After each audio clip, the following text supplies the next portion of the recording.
महाराष्ट्र और देश भर के लिए बड़े नायक माने जाने वाले छत्रपति शिवाजी महाराज की प्रतिमा के आंधी में ढहने का मुद्दा राज्य सरकार के लिए भारी पड़ रहा है।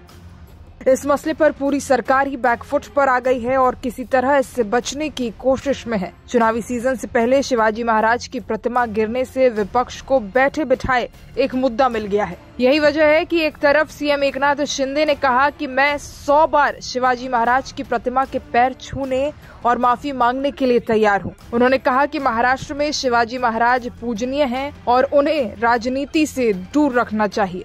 2 कमेटी ज्वाइंट कमेटी बिठाई है। एक को इसकी इंक्वायरी जांच करेगी, कार्रवाई करेगी और दूसरे पैरेलल ये जो छत्रपति शिवाजी महाराज जी का प्रतिमा जो है वो स्टैच्यू है उसको जल्द से जल्द बनाने की जो भावना है हमारे सभी लोगों की वो जल्द से जल्द हो जाए।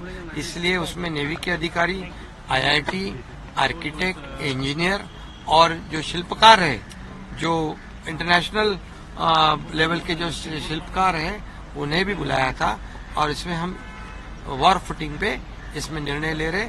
जल्द से जल्द छत्रपति शिवाजी महाराज जी का एक भव्य दिव्य प्रतिमा वहां बने और इसकी तैयारी हम कर रहे हैं। और बाकी इतना ही मैं कहूंगा कि इसकी राजनीति करने के बगैर इसमें सभी लोगों ने सहयोग करने की आवश्यकता है। छत्रपति शिवाजी महाराज जी हमारे महाराष्ट्र के आराध्य देवता है और उसका आदर रखना, सम्मान रखना हम सभी का काम।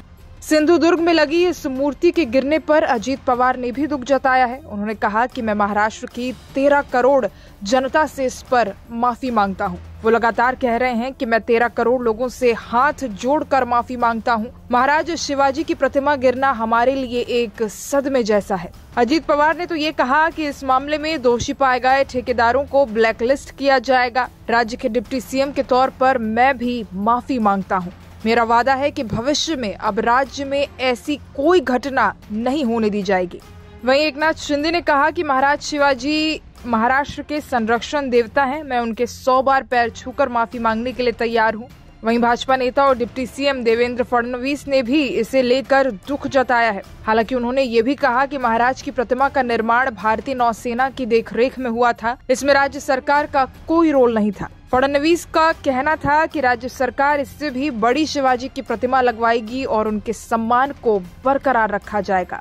दरअसल महाराष्ट्र की राजनीति और समाज में शिवाजी महाराज एक भावनात्मक पहलू हैं। कोई भी दल या नेता उनके सम्मान के साथ राजनीति नहीं कर सकता है। ऐसे में उनकी प्रतिमा का गिरना एक संवेदनशील मुद्दा बन गया है। यदि चुनाव तक ये मसला खिंच गया तो फिर एनडीए गठबंधन को इसका नुकसान भी हो सकता है। बता दें कि इस मामले में अभी तक 2 लोगों को जिम्मेदार बताया गया है। कॉन्ट्रैक्टर और आर्किटेक्ट जयदीप आप्टे के साथ स्ट्रक्चरल कंसल्टेंट चेतन पाटिल को इस मामले में आरोपी बनाया गया है। आरोपी चेतन पाटिल को बीती रात 3 बजे कोल्हापुर पुलिस ने गिरफ्तार किया है। ये कार्रवाई कोल्हापुर पुलिस की क्राइम ब्रांच टीम कर रही है।